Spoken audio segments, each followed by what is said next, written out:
Everybody, this is James McDonald with Mack on the mic, and my next guest is a multi-talented MC, producer, freestyler, percussionist, and extraordinary freestyle rapper from Portland, Oregon. His unique, improvised, multi-layered bars have dazzled everyone he has come in contact with, whether he's incorporating strangers' random wacky words and custom tidbits into his raps on Guerilla Bars to performing his music off his debuted album, Contents Under Pressure, at the biggest musical festival in America with the support of J. Cole, Travis Scott, and Kendrick Lamar. His infectious positive attitude follows him wherever he goes, whether he's performing on The Ellen Show or freestyling for Kendrick Lamar. He's got over 20 million views total on his self-titled YouTube channel. Give it up, everybody, for Harry Mack. Harry, thanks for coming on the show. Hey, thank you so much for having me, man. Blessed to be here. Yeah, of course. How's everything been with you with quarantine and all the craziness that's going on in the world right now? Yeah, I mean, it's been interesting for sure. You know, I feel like this year has simultaneously dragged on forever, but also just flown by. It's almost like the lost year in some senses. I can't believe we're already back to, Thanksgiving and almost back to where, the time of year when this whole thing kind of started. But yeah, man, I mean, just like everybody else, I've had to find my way to sort of pivot and remain active and continue doing what I love to do during this time. So, I kind of thrive under those sort of creative pressures. And so, in some ways it's been cool for me as a creative, but I'm figuring it out. Yeah, and you've been doing so much great stuff. First of all, congratulations. You hit 500K subscribers on YouTube. That's a huge milestone for you. Appreciate that, man. Thank you so much. Yeah. Where were you when that happened, and how does it feel to really have that kind of reach? Well, I was at home. I guess for most of the accomplishments in the last few months, I've been right here. Exactly. But yeah, it was dope. We've had a lot of growth, especially in the last like 2 or 3 months on YouTube and kind of across the board, which is just always really, really exciting. And, to have that kind of reach is mind blowing. I mean, as cliche as it sounds, I never really imagined that my freestyling could bring me this kind of platform. And now that I'm here, I feel like this is just the beginning. I'm really fired up, man, to keep going hard and continuing to grow. Yeah, man, and you've been grinding so much. I mean, you had Guerilla Bars, amazing series, and Thank you. you've really transferred that over to Omegle Bars. Yes. Which is, once again, an amazing series. Always look forward to that every Friday. Just gets me pumped for the weekend, That's awesome. I appreciate that, man. Yeah. So how'd that idea come about? So basically, it's kind of crazy, actually, right at the beginning of 2020, or rather at the end of 2019, I had said to myself, you know what, Harry, it's time to really get your act together in terms of content creation. I wasn't really being very efficient. What I mean is with my Guerilla Bars series, which happened out in public, right, I would have the idea, okay, we need a new Guerilla Bars video. Let's pick a location. Let me see if I can find a videographer to film it. We'll go out there, we'll capture the content for the episode, bring it back home, edit it all to completion, post it up on YouTube. All right, cool, we did it. We need another one, right? And then the whole process would start again from scratch, right? And, that worked for a while in the early stages of my channel because I didn't really have like a tight schedule that I was trying to maintain or anything like that. It was like, well, when I have a video, I'll post it. But at this point, I was really trying to get content out pretty regularly so that I could, grow on YouTube. So I realized I needed to be more efficient and kind of batch the different parts of that process of creating. So I said, you know what, top of 2020, I'm going to film a bunch of Guerilla Bars content. And then I'll just kind of chop it up and edit it out and get it out throughout the, the coming weeks. So coincidentally, all through January and the first half of February, I had already booked like back-to-back weekends of going out in public and shooting Guerilla Bars content. So when this, and oddly enough, just by sheer coincidence, like a week after I had finished my last Guerilla Bars shoot, where I was like, that's enough. I can't go back out there another weekend. Like I got to take a break for now. Then we got the official, lockdown order here in Los Angeles. And so I was kind of sitting there like, whoa, this is crazy because, I'm sitting on this vault of Guerilla Bars content. Now we're in this time where I couldn't go out there and make it if I wanted to. So in some ways, that was a huge blessing, you know. At the same time, I almost felt like guilty for having it, you know, because all these other like channels were kind of like they had to screech to a halt, so to speak, you know, and production is stalled. And I was just like, well, here's my next Guerilla Bars, you know. And so we would actually, I realized that I needed to kind of like stamp the video with the filming date because there's a certain responsibility that goes with, you know, putting content out. And I didn't want to mislead people into thinking that this was happening right here and now during the quarantine. So oddly enough, I didn't run out of Guerilla Bars content and really have to pivot until later in 2020, until maybe, you know, just a few months ago, I guess. And so people have been saying to me, yo, you should hop on Omegle, you know, you should do this. And, you know, for those who don't know, I mean, Omegle is a website that randomly pairs you with strangers via video chat, you know, on the wonderful worldwide internet. You know, what could possibly go wrong? So, you know, it can be a sketchy place, and I wasn't sure if I wanted to go that route. But luckily, the website has a feature now where you can type in tags for various interests. You know, you can type comedy, fashion, TV, movies, and it's very effective. I would say it eliminates 99% of the weirdos that you don't really want to come across on Omegle, and really allows you to connect with real humans who are there to connect. And so it's just been awesome, man. The content is so much better than I ever would have imagined it being. Like, it's really dope, man. And so I'm on there and I'm connecting with strangers even during quarantine, and we're actually making very uplifting content with lots of smiles, and I'm really proud of it. Yeah, and what's definitely cool with compared to Guerilla Bars is you're able to talk to all these people from all different parts of the world, which I think is really amazing. And I almost kind of think of it as like a magic trick, right? Because people you hop on, you're like, hey, I'm a freestyle rapper, I want to throw out some, and they're kind of suspicious, you know, they're not really. And then as soon as you start rapping, they're like, whoa, like, oh my God, I can't believe this, right? Right.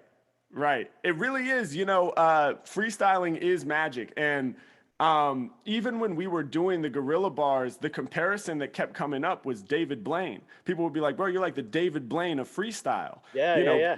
Because he had his Street Magic show.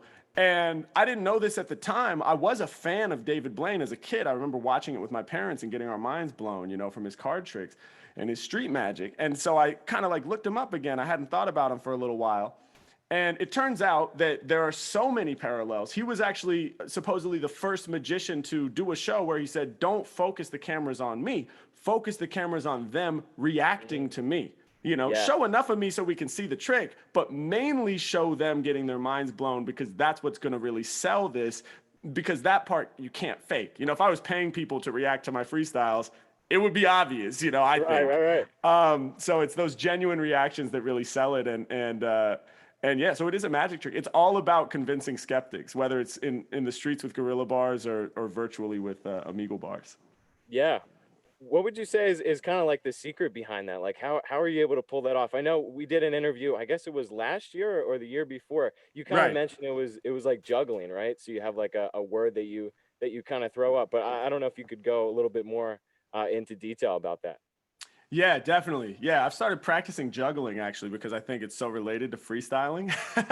And so, yeah, I like juggle lemons in the kitchen and stuff. I'm not very good at it. I could get like 8, you know, with that basic pattern. Anyway, wow. I can't even do like 2 or 3. I'm like, oh.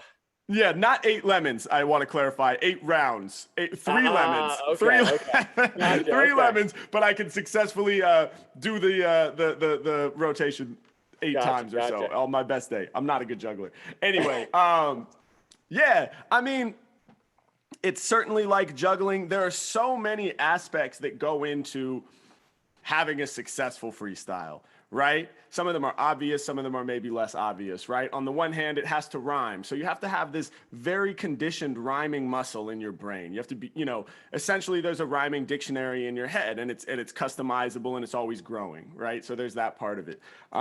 There's the fact that, you know, it has to be in rhythm, right? There has to be flow, right? And for those who may not know, I mean, when we're talking about flow in rap, it's I describe it, it's everything about the rap other than the lyrical content. Right? So it's the rhythm of the rap. It's the melodic shape. Did it go, yo, I did a bar like this and go up? Or did it, nah, I'm about to throw one and go down, right? And all the different variations of melodic shape that you can use, the accent patterns, which syllables are sticking out when I be getting down. I'm about to show them when I'm out here, right? That all pertains to flow, and that's a crucial part of it, right? If you want it to sound good and sound like actual music. Then there's the fact that it has to be coherent, hopefully, some level of coherency. And we're a little more forgiving when it's a freestyle as opposed to a written song. But I'm not up there just spewing random gibberish, right? I'm trying to say things that essentially make sense. And that's just scratching the surface. So with a freestyle, it's not just one thing. I mean, it's a very complex sort of melding of different skill sets, each of which has to be practiced individually and really mastered if you want to be able to freestyle consistently at a high level. So long story short, the way in which I'm able to pull this magic trick, so to speak, off so consistently is because I've been practicing it tirelessly for 18 years. And, I feel like I'm just getting started and I still have so much to learn. Definitely. Yeah. And your bars have gotten so much better. I mean, Thank you. I thought they were perfect 2 years ago, right? I mean, and now it's just, how have you been able to kind of get better and improve when you're already so high up? Well, basically the same thing I was just saying is that my passion for practicing and improving has never gone away.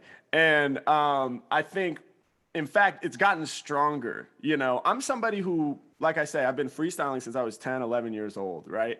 And, you know, when I didn't really show anybody, you know, there was a long period of time where only my friends kind of knew I was doing that, you know, and we had, you know, a group in high school that actually, you know, was quite successful for like a high school band. We would do pretty big shows, you know, we would book like 200-person rooms and stuff and blow them up at the high school. And we had albums and, you know, mixtapes, and we just burning CDRs and printing our custom artwork and all that, you know, totally independent, high school garage band vibes, but for hip hop. So, and I had a band in college, so it's not like I wasn't putting it out at all. But when I graduated from college in 2012, I was focused on making a career as a jazz drummer. And I really didn't imagine at that time the freestyling would really be the thing that would, you know, sort of put me on, so to speak.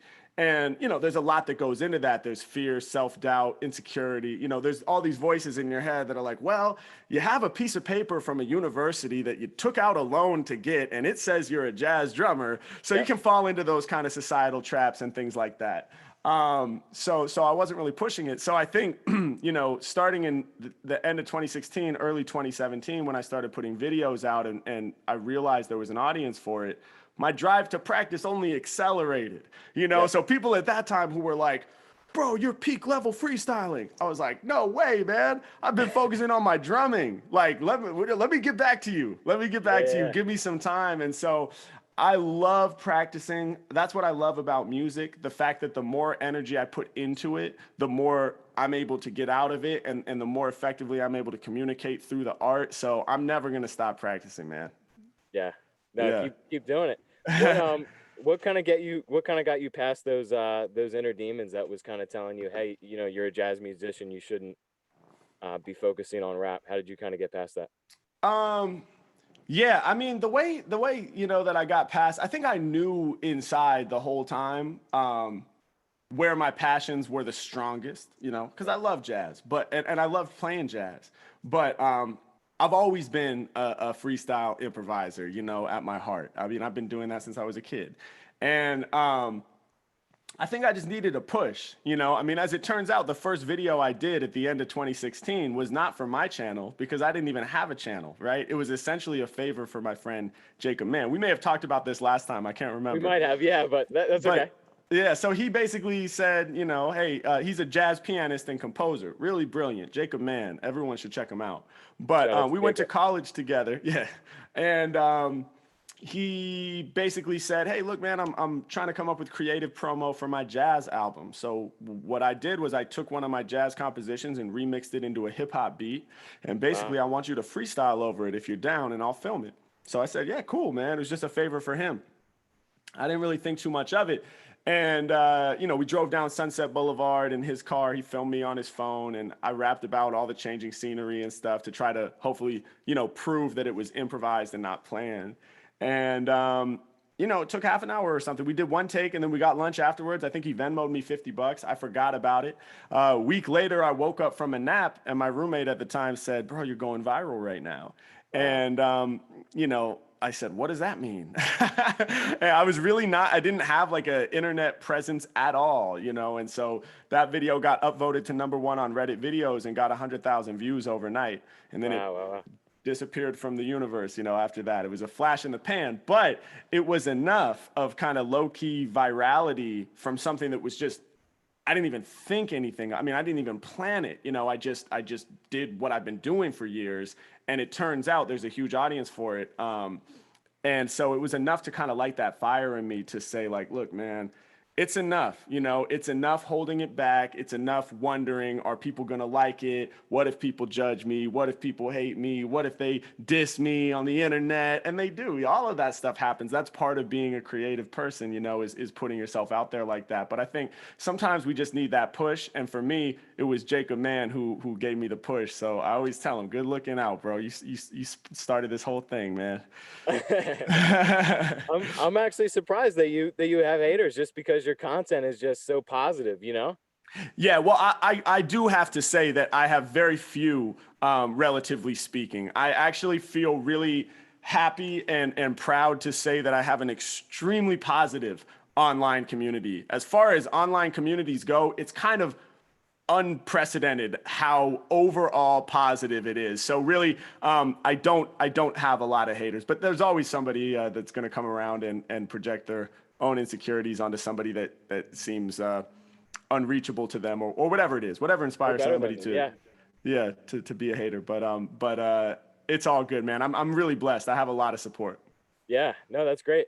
What you were talking about, your visual freestyle, what kind of percentage would you say relies on kind of your surroundings and what?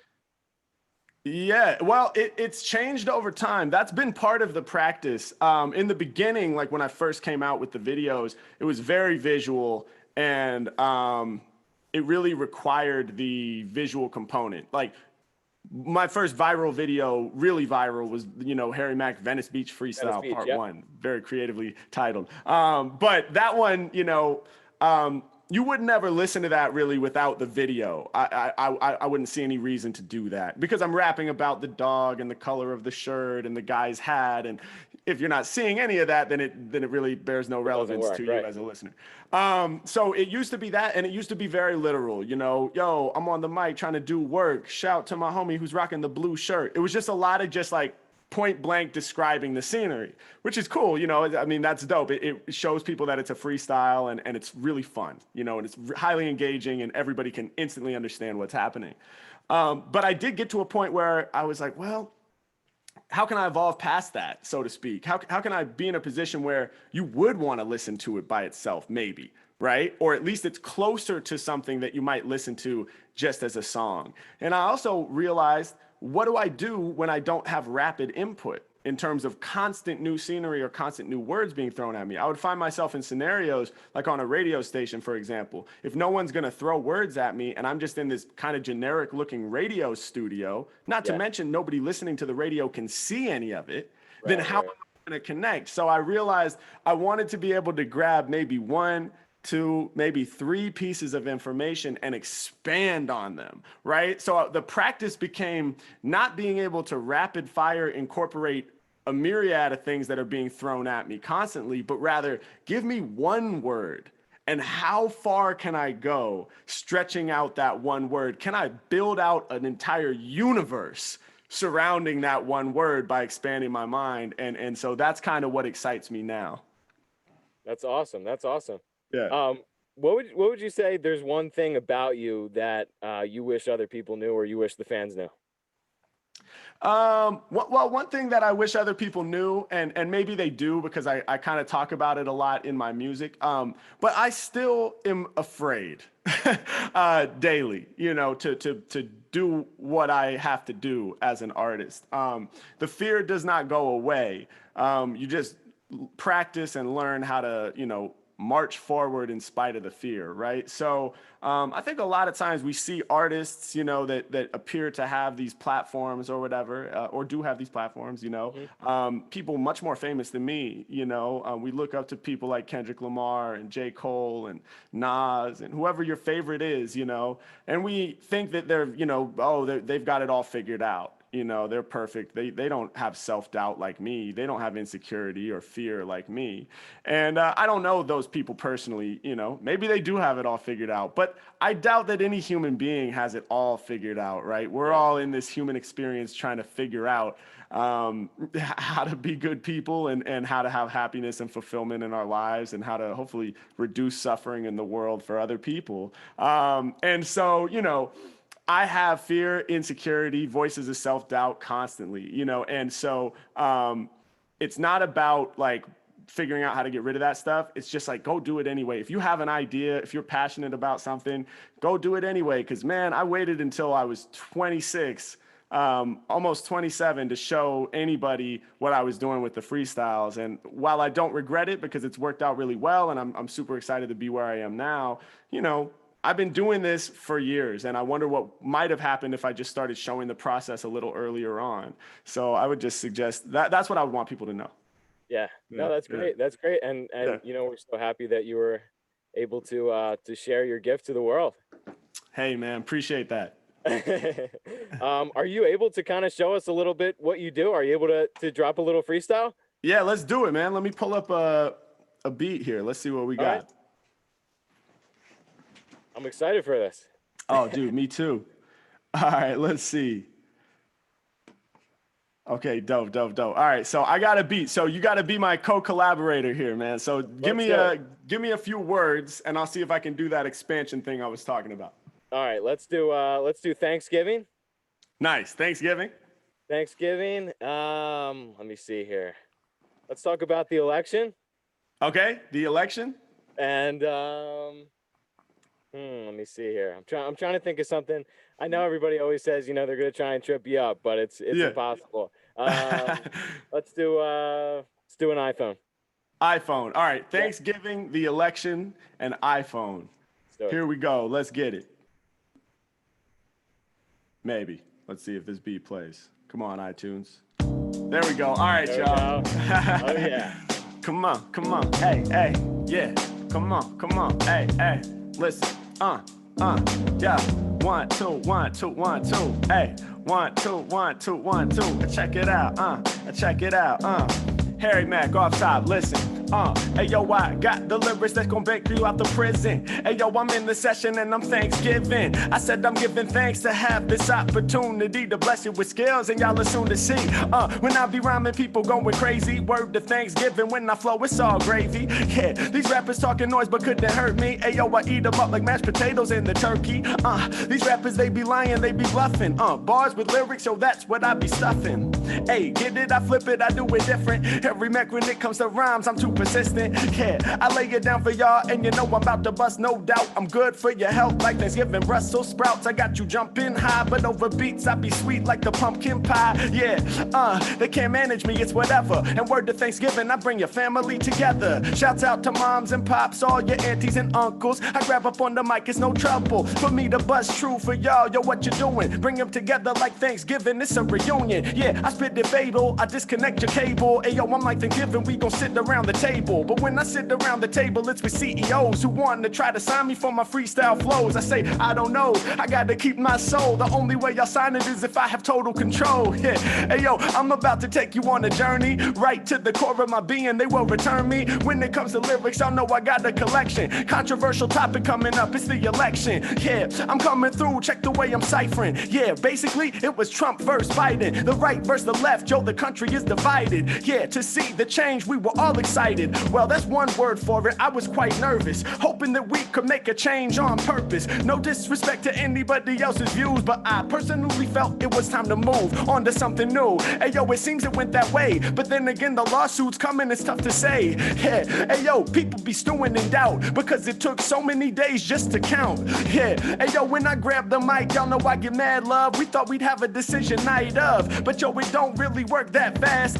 Every Mac, y'all know I'm staying on that path. I'm making making moves when I'm in it. Check the way I do it, y'all know that I never bore you. I get voted in without no electoral process because I'm king. Dictator with the lyrics, watch me do my thing. Yeah, I break it down for all of y'all, you know I'm fly homes, whipping fly poems, stay connected like your iPhone. I kill it every time that I'm arriving. I see to the horizon, stay connected like Verizon. Wireless, my flow is tireless, so get inside of this. Yeah, ill freestyle lyrics, yes, I'm providing this. I'm the freestylist, y'all better know. Yo, text me the message for the freestyle flow. Come on, and you know rappers make the choice to fail, but I leave a message like I'm on your voicemail. Let's get it. Hey yo, I spit the free vocals, shutting rappers down, kinda like T-Mobile. Yeah, I'm on another plane, yo, I'm about to run ya. I bring the thunder, so go and hit my phone number. You put this under. Hey yo, y'all know I'm about to target ya. Who's on my phone all the time? Telemarketers. Hey yo, you know they couldn't tell me nothing. Why would I listen to recordings trying to sell me something? Yeah, talk about we have a product for you and it's so hot. I ain't got no time for this call, you just a robot. Hang up, flatline, I kick the rap rhymes. Hey yo, these scientists, they wanna study Mack's mind. Come on, I do my thing and spit it pure. I'm on the MXL while my homies on the shore. Microphone, indeed, I'm fresh with the vocals. I be earning stripes like a black and white polo. Yeah, everywhere I go, I leave a field of dead clones. Peace to my homie who's rocking the blue headphones, man. Yes. Yeah. Oh, yeah. My man. Great job. Great job. Thank you, bro. Appreciate it. Appreciate it. So what else can we expect from you next? Are you planning on going on tour or releasing another album? Yeah, hopefully, man. You know, what you can expect for sure is more content, whether it's, you know, recorded songs or video content for YouTube or for socials. I do a lot of live streams. I stream 4 times a week on YouTube and Twitch. So more of that, and yeah, I'm definitely working on music, and as soon as it's safe to travel again, yeah, I would love to get out there and tour and hit some stages and connect with some fans in other parts of the world. So fingers crossed we can get back out there and do that at some point. But in the meantime, I'll be here, man. I'll be here grinding. That's dope. That's dope. Yeah. Well, thanks so much for coming on the show, Harry. Really appreciate it. Hey, my pleasure, James. Thank you so much for having me, man. Thank you. All right, peace. Peace.